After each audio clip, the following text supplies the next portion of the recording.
3부 문 열었습니다. 곧 추석 명절인데 고금리, 고환율, 고물가에 서민들 시름이 깊습니다.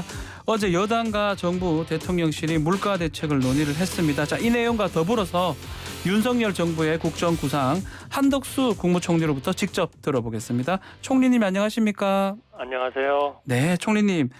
물가 얘기부터 해보겠습니다. 어제 고위 당정협의회가 있었는데 네네. 정부가 추석 앞두고 물가 고민이 크겠습니다. 네, 특히 국민들께서 겪으시는 어려움에 대해서 많이 걱정을 하고 있습니다. 네, 우리 총리께서 제가 주말 방송을 봤던 것 같은데 물가가 좀 나아질 거다라고 얘기를 하셨던 것 같은데 이 근거가 있습니까? 낙관적인 근거? 우선 가장 이번에 가격 물가에 문제가 있는 것은 역시 에너지 가격이거든요. 유가, 우크라이나 예. 사태나 이런 걸로 인해서 에너지들, 가스 예. 이렇게 올랐던 유가가 최근에 좀 내려가고 있고요. 네. 저 지방에 가보니까 한 1,600원, 1,600 몇십 원대의 그런 이제 휘발유 가격도 있었습니다. 맞습니다. 예. 그리고 밀이라든지 이런 원자재 쪽도 또 소고기나 기타 육류도 아직도 무슨 2021년이나 그 전보다는 못하지만 네. 조금씩 좀 안정화되는 그런 모습을 보이고 있고 향후 전망도 조금 좀 내려갈 것으로 그렇게 좀 예측을 하고 있습니다. 그러나 갑자기 확 내려가지는 못할 것 같습니다. 고환율에 고금리의 수출 부분 이 부분이 많이 어려울 것이다. 또 어렵다라고 많은 분들이 얘기를 하고 있거든요. 그런 문제에 대해서는 저희는 2008년에 금융위기, 국제위기 때와는 달리 무엇이 원인이고 왜 이런 현상이 일어나고 있는가를 비교적 좀 저희가 이번에는 명확히 파악하고 있고요. 그렇기 때문에 또 어떻게 관리를 해야 되는가, 무엇을 해야 되는가 하는 것도 저희가 비교적 잘 알고 있습니다. 다만 그런 과정에서 국민들께서 결국 인내하시고 힘드시고 한 그런 부분들이 있기 때문에 그런 어려움을 최대한 줄여가면서 정부로서는 이러한 어려움이 조금 빨리 해소되도록 그렇게 노력을 하고 있습니다. 예를 들면 금리가 올라가면 결국 우리 좀 금융 취약자들이 어려워지기 때문에 그분들에 대해서 뭔가 좀 도울 수 있는 대책을 마련하고 있고요. 물가도 물론 여러 가지 바우처라든지 이런 것들을 통해서 조금이라도 좀 물가 부담을 좀 덜어드리자 그렇게 생각하고 있습니다. 네. 자, 어제 고위 당정 협의에서 종부세 완화 법안 논의가 있었는데 정부가 내놓은 1세대 1주택 세부담 완화 이게 지금 국회에 넘겨야 이번 달 안에까지 넘겨야 되는데 시간이 얼마 없는 것 같습니다. 논의는 하셨죠? 네, 그래서 여야 간에 굉장히 지금 집중적으로 논의를 하고 있고요. 또 야당은 야당대로 그동안에 좀 종부세 개선에 대해서 또 약속을 한 바도 있고 그래서 아마 무슨 절충점을 분명히 찾을 수 있을 거다. 저희는 그렇게 생각을 하고 있습니다. 또 만약에 이게 빨리 처리가 되지 않으면 수십만 명의 여러 세금을 부담해야 되는 분들이 굉장히 혼란에 빠지게 되기 때문에 국민을 위한 그러한 정치, 국민을 위한 정책이라면 조속히 이 문제에 대해서 타결이 되고 협의가 되고 빨리 법이 개정이 되어야 질서 있게 이러한 조세 행정이 이루어질 수 있다 이렇게 생각합니다. 내년에 적용시키려면 지금 이틀 정도 30일까지 돼야 되는데 그래서 국회 문턱을 넘을 수 있겠습니까? 제가 보니까 아마 오늘 또 여야가 만나지 않나 싶고요. 네. 그런 과정에서 국민을 위해야 된다 하는 것은 저는 여당이나 야당이나 똑같다고 보고 정부도 물론 마찬가지입니다만 그렇기 때문에 뭔가 하나의 합의안을 만들어낼 수 있을 것이다 이렇게 생각합니다. 금리 때문에 지금 부동산 시장도 침체되어 있고 강북 지역은 정말 옛날로 돌아갔다 매매 가격이 그 얘기도 있는데 종부세 문제까지 겹치면 윤석열 정부 또 우리 총리 우리 국정 운영하시는데 좀 곤욕스러울 것 같기도 하고요. 네, 굉장히 저희도 어려움이 있겠고요. 또 그거는 또 정치권도 마찬가지일 거다 저는 그렇게 생각합니다. 자, 앞서 수출 얘기도 좀 했는데 대중 무역 수지가 30년 만에 처음으로 3개월 연속 적자를 기록을 했습니다. 여기에다가 미국에서 제정된 인플레이션 감축법이 또 또 한국산 전기차를 보조금 지원 대상에서 제외를 하면서 우리 기업들이 좀 비상인데 글쎄요. 이 우리 윤석열 정부의 친미 반중 외교 이게 조금 맞나요? 어떻게 지금 맞아 떨어지는 건가요? 그거는 뭐 친미 반중 그런 외교의 기조도 예. 뭐 제가 그대로 뭐 동의하기는 어렵습니다만. 아, 그렇습니까? 저희는 뭐 중국하고도 잘 지내야 된다라는 생각을 확고하게 가지고 있고요. 예. 그러나 또 미국하고는 또 동맹이기 때문에 동맹 관계를 잘 유지해야 된다 이렇게 생각을 하고 있습니다. 이러한 그 교역에 미치는 영향은 오히려 그런 문제보다는 중국이 최근에 코로나 제로 정책을 하면서 네. 그 굉장히 많은 그 락다운을 하고 있거든요. 그런 것들이 중국의 전체적인 성장을 아주 굉장히 끌어내리고 있기 때문에 자연히 수입 수요도 줄고 있다는 거고요. 또 그동안에 중국이 여러 그 발전 과정을 거치면서 예. 과거에 한국으로부터 많이 수입했던 그런 품목들이 국산화가 되면서 그러한 그 수입 관계가 그렇게 옛날처럼 과다하게 일어나지 못하는 관계도 있으리라고 생각이 듭니다. 미국에 대해서는 예. 지금 그 전기차에 대한 보조금은 지금 미국의 순수하게 국민들의 세금을 가지고 보조를 해주는 거기 때문에 정부로서는 바이든 정부는 그러한 그 국민의 세금이라 하더라도 외국의 자동차 메이커한테도 우리가 줘야 된다. 이런 입장을 세우지 못하고 있는 거죠. 다소 그 점에서는 조금 보호주의적인 측면이 있다 이렇게 보겠고요. 예. 그렇기 때문에 이거는 하여튼 미국 정부하고 열심히 대화를 하고 아마 한국 정부의 대표단도 아마 곧 미국 쪽으로 가서 미국 정부하고 협의를 하지 않겠나 생각을 합니다만 네.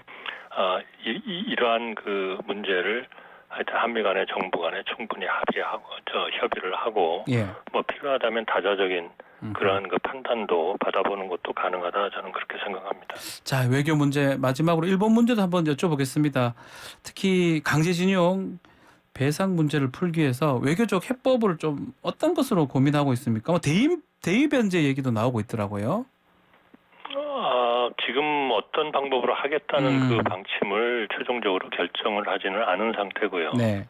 지금은 이제 그 이해 당사자 또 실제로 그런 피해를 보신 피해자들 뭐 이런 분들과 정부가 같이 하나의 위원회를 만들어서 좀 협의를 하고 있는 중입니다. 예. 그리고 또 그것이 어느 정도 좀 방향의 가닥을 잡으면 아마 일본하고도 협의를 하고 일본이 그러한 그 우리 피해자들이나 국민들의 생각에 맞도록 어떻게 좀 해야 되는가 하는 것도 아마 논의를 하게 되지 않나 싶습니다. 자, 해상 자위대 관함식은 일본이 초청을 했던데 우리도 가는 겁니까? 그거는 좀 국제관계나 뭐 여론이나 과거 사례나 이런 것들을 좀 종합적으로 검토를 해야 될 것으로 생각이 듭니다. 몇 번 우리가 그러한 그 관함식에 참여하고 또 참여하지 않고 한 그런 일들이 좀 있었습니다만 이것은 국민들의 여론을 좀 충분히 살펴야 되지 않나 그렇게 생각을 하고 있습니다. 좀 전에 뭐 다자적 판단으로 국제적으로 말씀하셨는데 혹시 WTO 제소 같은 것도 좀 생각을 해보시는 건가요? 그 관함식 문제인가요? 아니면 일본의 수출 규제 문제인가요? 예, 수출 규제 관련해서요. 수출 규제 관련해 가지고는 이미 WTO에 지금 제소가 돼 있고요. 네. 그러니까 그 제소돼 있는 것을 이러한 규제를 철폐하는 것하고 같이 좀 연결이 돼 가지고 네. 아마 처리가 돼야 되지 않나 그렇게 생각을 하고요. 예. 우리 정부는 하여튼 일본의 수출 규제가 저희는 부당하다고 생각하고 조속히 좀 철회를 해달라 그렇게 지속적으로 요구를 하고 있습니다. 네. 자, 대통령실 얘기를 좀 여쭤보겠습니다. 내부 감찰이 지금 이루어져 있다고 보도가 많이 되고 있는데 여러 가지 얘기가 있습니다. 정부 출범 100일 만에 이런 감찰이 있는 게 이례적이기 때문에 어떤 목적인가 또 어떤 얘기가 나오고 있는지 궁금합니다. 제가 그 대통령실의 어떤 인사나 관찰의 문제에 대해서 제가 정확히 알고 있다고 보기는 어렵겠습니다만 일반론적으로 얘기를 하면 어느 조직이나 항상 그 조직이 가장 효율적으로 또 잘 운영되기 위해서 항상 그러한 평가는 계속되고 있는 거죠. 그러니까 그거는 뭐 기간이 짧으니까 검토할 수 없다든지 그런 것은 아니라고 봅니다. 하여튼 그 어느 시점이든지 지속적으로 그러한 조직에 대한 평가를 하고 조직원에 대한 평가를 하고 예. 거기에 따라서 적절한 필요한 조치나 이런 것들을 하는 것은 일상적이다. 저는 오히려 그렇게 생각을 하고 싶습니다. 추석 전에 비서관급 인사 한 10여 명 대대적인 개편이 있을 수도 있다라는 보도가 있던데요. 저는 그 문제에 대해서는 예. 정확히 제가 알고 있다고 말씀드리기는 어렵고요. 그러한 그 상황들은 항상 어느 조직이나 있을 수 있다. 네. 그렇게 생각을 합니다. 자, 윤석열 대통령 부부가 31일 날 한남동 관저에 이제 입주하는 거는 확정이 된 겁니까? 저는 곧 입주를 하신다 하는 얘기는 알고 있습니다만 정확히 어느 날이다 이렇게는 제가 좀 말씀드리기가 좀 적절하지 않은 것 같습니다. 제가 잘 알고 있지 못합니다. 예. 보도는 이제 이달 말이라고 했기를 제가 질문을 드린 거고요. 아마 그럴 가능성도 상당히 있겠죠. 그 관저 내부에 지금 헬기 이착륙 자체가 좀 어려워서 부지를 좀 조성해야 된다 이런 보도도 있더라고요. 글쎄요, 들어가시게 되면 지금 당장 그렇게 할 수 있는지는 제가 잘 모르겠습니다. 네. 그러나 그런 비상시에도 좀 대비를 해야 된다라는 생각은 하는데요. 그게 주위에 좀 더 가까운 데를 활용할 수가 있는지 여러 가지 대안을 좀 하게 되지 않을까 싶은데요. 제가 정확히 그 문제에 대해서는 좀 잘 알고 있지는 못합니다. 그 예전에 우리 총리님께서 그 대통령 지금 거주하고 있는 서초동 쪽의 자택에 국가 위기 관리 체계 지하 벙커 수준 가지고 있다라고 했는데 이것도 같이 지금 한남동으로 옮겨야 되는 그런 상황인 겁니까?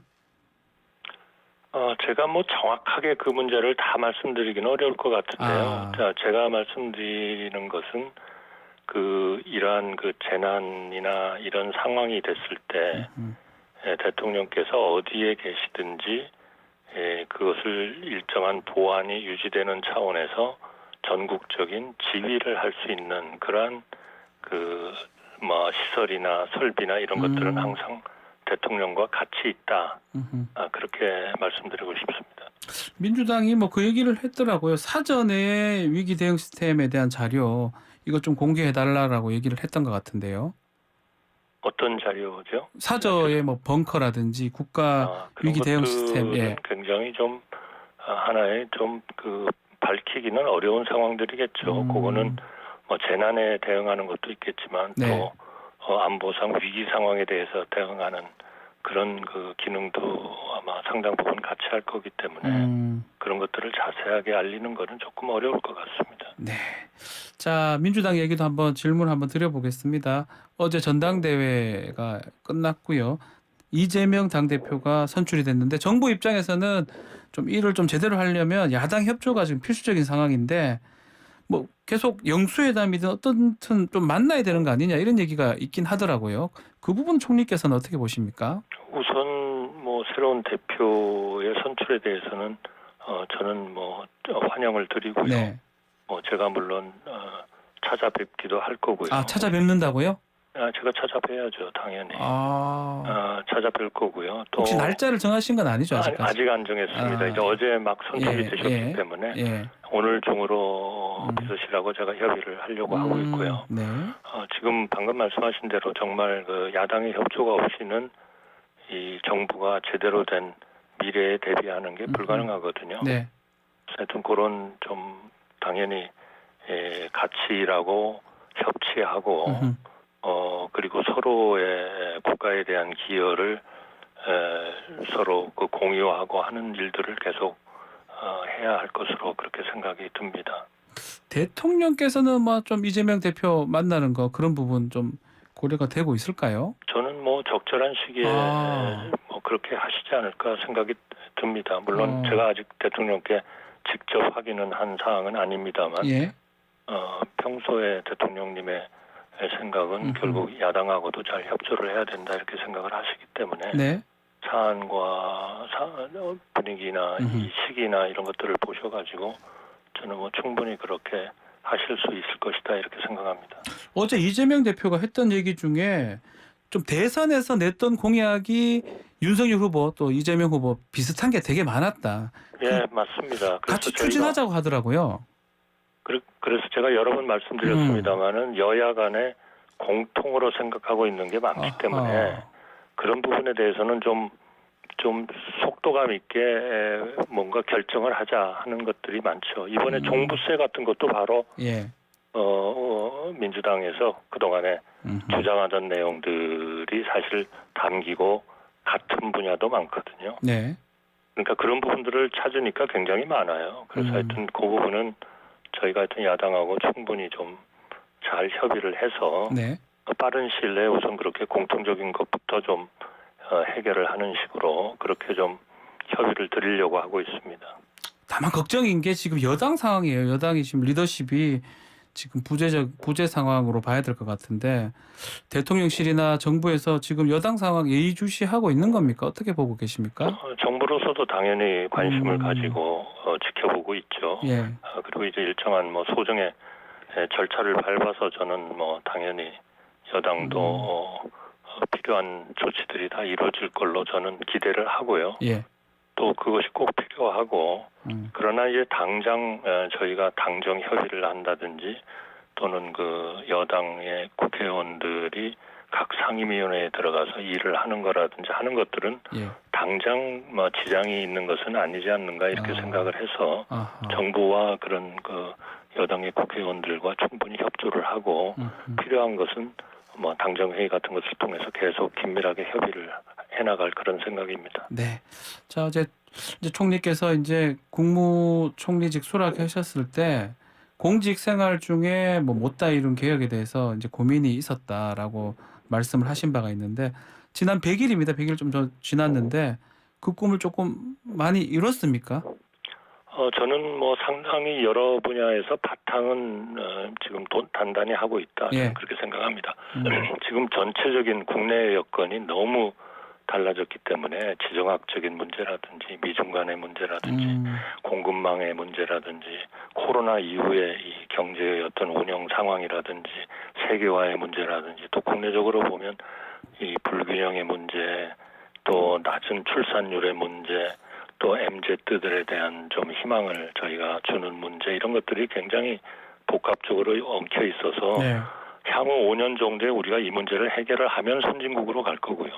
해결하지 못하면 결국 정체하고 말 거다 하는 위기의식을 가지고 있습니다. 그동안에 하여튼 투자 주도로 좀 이렇게 높은 생산성이 있는 경제를 만들어보자 해서 규제개혁이라든지 과거처럼 이렇게 보조금에 의존하지 않고 자유로운 혁신을 통해서 이런 걸 이루어보자. 그러면서도 그런 과정에서 어려워지는 사회적 약자에 대해서 보호도 확실히 하고 또 산업정책의 근간을 좋은 인재를 양성한다 하는 쪽으로 저희가 전환을 하고 또 재정의 건전성을 확보하고 외교 국방을 튼튼히 하고 뭐 이런 우리가 향후 정말 사랑받고 강력한 어떤 세계의 하나의 그 플레이어가 되기 위한 그런 기반들을 닦기 위해서 100일간 뭐 쉼없이 달려왔다 그렇게 생각합니다.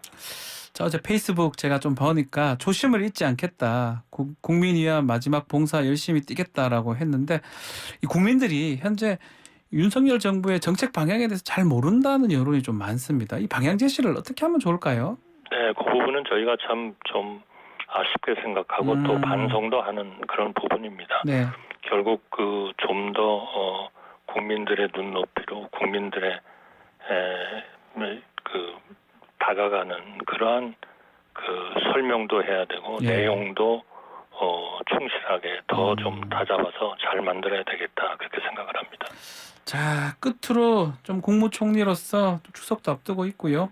국민들한테 좀 말씀 한번 부탁드리고 마무리를 하겠습니다. 네, 국민들 여러분께서 지금 물가라든지 또 금리 상승 이런 것들이